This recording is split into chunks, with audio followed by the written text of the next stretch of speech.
Okay, let's get started. Women of Style and Substance. And you started a ballet school. What were the different roles that you had to juggle? It's my passion that I would like to be a ballerina, and I studied when I was young. I would like to go abroad to London to earn a degree and so on, but my parents did not believe that I can earn a living as a ballerina. So she said that I have to finish my degree. So I have to do it for her so I can fulfill my dream. I finished BA in economics and master degree in cultural management. Therefore, after that, I can do on my own. I can pursue my dream. And because of my passion in dance, they said that I'm a bit too old because to start as a ballerina. Really? What age were you At that time, I'm more than 20. That's not old. They said that you should start at 15 to become a ballerina, right? So I'm 5 years older, and they recommend me to get a teaching diploma from the Royal Academy of Dance in the UK. That's how I start. And so when I study more on ballet, it's more serious than just exercise with the training, but you have to study anatomy. You have to study child psychology and development. You have to study the history of dance. So that's how I found that ballet or other kind of dance also help to activate your left and your right side of brain, because it is from the Dr. Roger W. Sperry. He received a Nobel Prize in 1981, and he has a research study on the left and right side of brain. The left one is helping with your logical thinking, while the right one is helping with your imagination thinking. For example, 1 plus 1 can be equal to 2, which we learn from school, right? But for the right side of the brain, 1 plus 1 can become 1. And 5 and 4 minus 1 can become 5 instead of 3. How? When you got 2 piles of sand, you combine it together. It becomes a 1 big pile of sand. And when you have a triangle or square, okay, when you folding one corner, it becomes a pentacle. So it's 4 minus 1 becomes 5. So that is how you creative, you activate and creative your right side of brain. As it helps to gear our children to have a strong personality, because you have more perspective in your thinking, and you can overcome the obstacle. When you learn to dance, when you perform on stage, you have to plan ahead of time how many turning you can be there. What was that like? What was the difficulty or the biggest challenge you had to overcome building Belo and being a mom of 2? Yeah. Well, of course, I think, alam niyo na yung story ko, medyo I was bullied when I was young because I was adopted. So, ampun po ako ng mga Belo, and niloloko po ako sa school na they kept telling me kaya ka inampun kasi pinamigay dahil mataba ako at saka pangit daw. So, it started at that point that, ganun pala yun, pag pangit ka or mataba ka, pinamimigay ka. So actually, 5 years old pa lang, I dreamt already of becoming someone who would make everybody beautiful. Para ang pumasok sa ulo ko po ay pag maganda ka at sexy ka, mamahalin ka. And actually, in a way, it's true. So, naging doktor po ako dahil ang dami-dami ko pong pagyawat when I was a teenager. So, yun ang mga hirap na dinaanan ko. But God always has a plan. Lahat ng pinagdadaanan nyo, you always ask God, ba't ko pinagdadaanan ko? You always have to ask a question. And then, when you get the answer, He will guide you, di ba? So I'm very blessed that I've always had a very close relationship with God. So, when I was in medical school, nag-asawa po ako first year medicine. So my son was born second year, and my daughter on between third and fourth. Yun ang pinakamahirap dahil, of course, I couldn't be with my children even if they were around me. Nag-aaral pa rin ako. So, hindi ko I couldn't have a relationship. Tapos sa medicine po, nag-duty ka pa, 36 hours. In fact, kahit today, medyo, heartbreaking for me kasi birthday po ni Scarlett today. Who knows Scarlett? Happy birthday, Scarlett! Pero this morning, so dinala namin siya sa school kasi it's her birthday. So for the first time, kasi usually Daddy brings her to school or I bring her to school. Pero birthday niya, so dalawa kami nagdala sa kanya sa school. Ngayon sa school niya, may birthday cake blowing. She's in a Christian school, not allowed to have parties or cakes, pero may birthday cake blowing. So when I said goodbye to her, sabi niya, Mommy, I'll see you later, right, to blow my cake. And I said, darling, I have a talk. Kasi I have this thing. So sabi ko, she looks at me, but mommy, it's my birthday. It only happens once a year. So kahit ganun, of course, I promised Joey and Alice that I would be here. So you have to keep your commitment. Pero, of course, iyak din ako kasi my family, diba, every day is precious. So, you know, I'm sure kung patingnan niyo yung buhay namin dito, feeling niyo, ang ganda ng buhay nila, siguro, you know, sana all. But all of us have to go through something. You cannot really achieve anything great kung hindi ka nag-sacrifice. The only advice I can give you, somebody who's asking me, I said, pray and ask God for guidance. Kasi He knows the future, He knows where you're going. Don't depend on other people's advice. Basta diretso ka na and you will be guided. You just have to be observant. George, of course, as one of the supermodels in the country, and eventually you evolved into becoming a super businesswoman. Tell us about Thank you so much. that journey. And I guess like what Doc said, the struggle behind it. You know, I think first and foremost, it's so exciting to be here to speak to. I think everyone sitting here is already doing such a great step in their entrepreneurial journey because number one, you're curious, you're interested, and you want to know. And I think that that's also how I started. You know, I really knocked on Vicky's door every day and I said, Vix, how did you do this? You know, like, and I think that like the genuine curiosity and wanting to do more is where every entrepreneur starts.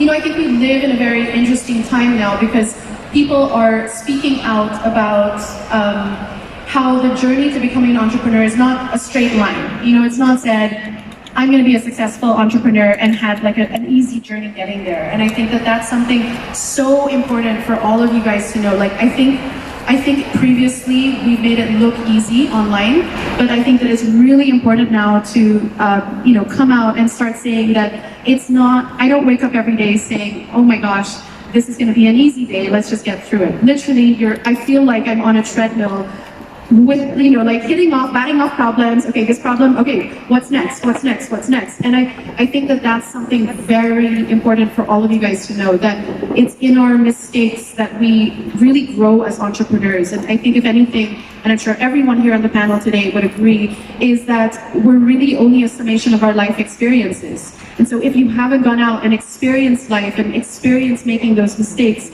you're really, as an entrepreneur, doing it disservice to yourself. Like, you need to go out and make those mistakes. But I think if anything, I get nervous when they ask the question, like, how do you juggle being a mom and an entrepreneur? Because I don't actually have an answer. You know, I don't have an answer. I think the most important thing that I can tell everyone here is intuition will be your best guider for this journey, because there is no straight answer. I think everyone will have their own journey on how they navigate that. Like, I missed my son so much, Alfie, who I share my son with Vicki. So sometimes he makes special, goes to her house. And I think what's such a joy about bringing up children is it's so exciting to see who can influence their life. And I feel that, you know, my son has a connection with Vicki. He goes there, makes special, makes visita on his own.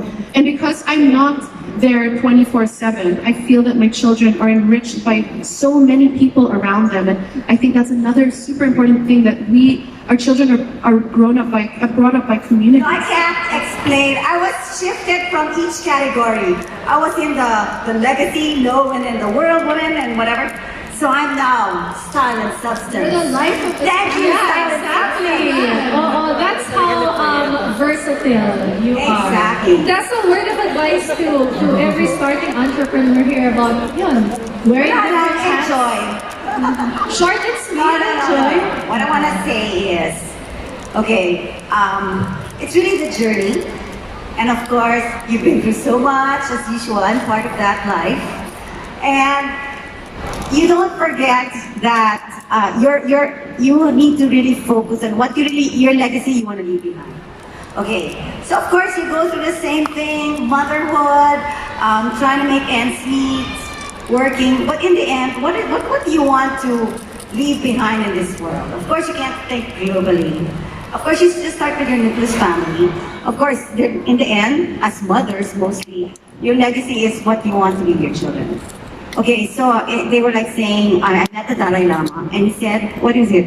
Everyone is it's just happiness. It's plain and simple. Everything derives from there. And of course, because of that, you are driven by love, by compassion, by respect. So everything that you do and everything that you want to focus, it's really, of course, being your journey of thinking. But you have to grow professionally and emotionally in yourself. You have to wake up feeling beautiful. Like in the morning, you look in the mirror. Anyway, tulog ka pa. So when you say in the morning, ang ganda ko, oh my God, the whole day talaga you'll be happy and pretty. And also, on And a then bad when you wake day, up and then you realize hindi naman, okay lang. Ay, But sinabi mo na eh. You gotta say it. You gotta... Kaya, ano ginagawa mo sa morning? you claim it. You will it. Yeah. And everything, internal beauty, whatever. Maski na, you know, everyone is beautiful inside, right? Amen. Amen.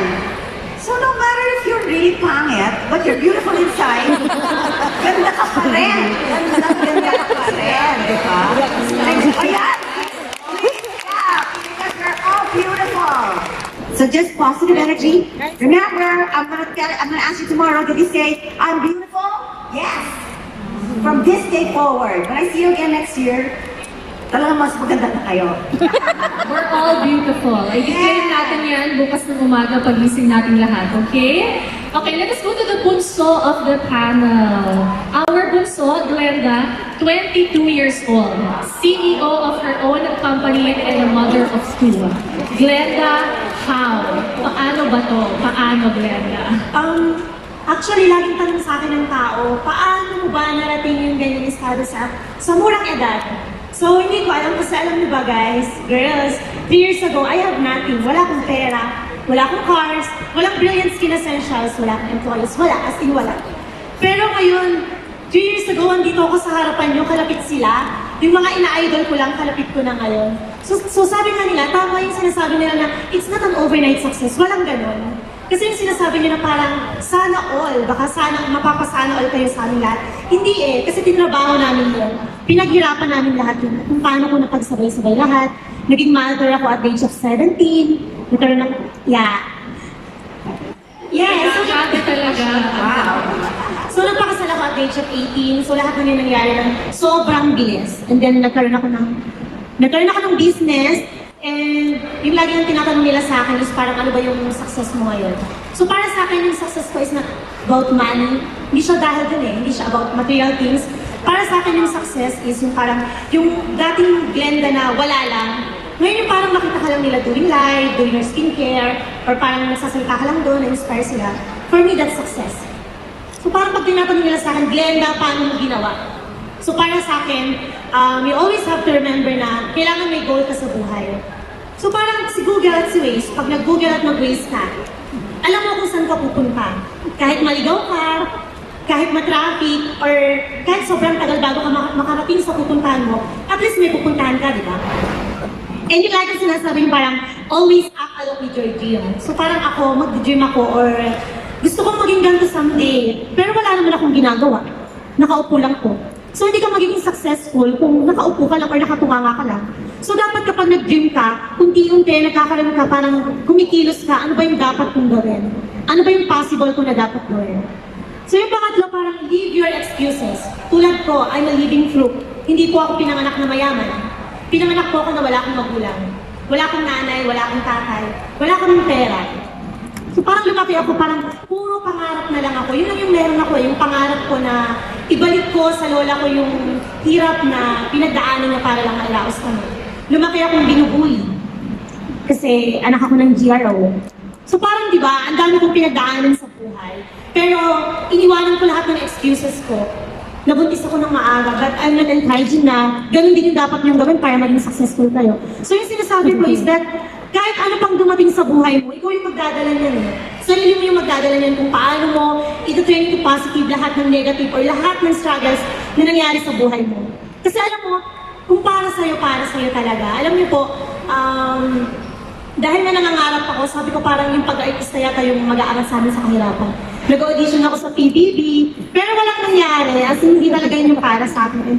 Yung sabi nga nila na nag-event ako sa Araneta noong 2018, kinuha ko si Tito Preeyapun, si Tony Gonzaga, si Alex Gonzaga, yung tumatak sa isip ko na parang, O, di ba, si Glenda na nag-audition, pumipila sa PBB. Ngayon, binabayaran na niya yung host ng PBB para mag-go sa event niya. Di ba? Tsaka dapat talagang nakafocus. Focus lang, huwag tayong paiba-iba ng gusto or ng decision sa buhay. At saka, always remember na life is not a race. Kung ako at the age of 22, marami na akong na-achieve sa buhay, hindi naman ibig sabihin na, okay, 30 na ako, bakit parang walang nangyayari pa sa akin? So life is not a race. Kung kuminang ako sa ganitong edad, or maaga akong kuminang, hindi ibig sabihin na nawala na kayo. Malay nyo, bukas, time nyo naman. So lahat tayo may sarili-sarili tayong time. And yung lagi nang tatandaan na yung success, hindi yan tungkol sa pera, sa fame, or sa kahit ano pa man. Yung success is yung parang ma-achieve mo yung dinidesire mo talaga sa buhay. And yun nga guys, yung parang yung dream ko na makatapos ng pag-aaral. Parang hanggang ngayon, dream ko pa din siya. Pero when I always have time na parang kung meron akong chance na makapag-aral, ginagawa ko yun. Nagtitake ako ng short course sa Harvard. So ginagawa ko yung mga ganung bagay. And yung success ko talaga ngayon is yung tiwala na nabuo ko. Yung tiwala na pinagkatiwalan ako ng maraming tao. And yun nga yung mga, imagine yung from nothing na Glenda noon. Ngayon, marami na nakikipag-collab sa akin. Nandiyan yung Ever Bilena, si Miss Corina Sanchez. So para sa akin, malaking achievement yun. And yung achievement ko na magsalita sa harap niyo. So I'm thankful sa Go Negosyo, Sir Joey Concepcion, at saka sa mga kalapit ko ngayon. Sila po yung mga idol ko. Pero ngayon, kalapit ko sila nagsasalita po sa harap niyo. So maraming salamat po. So never stop dreaming. Tuloy lang ang laban.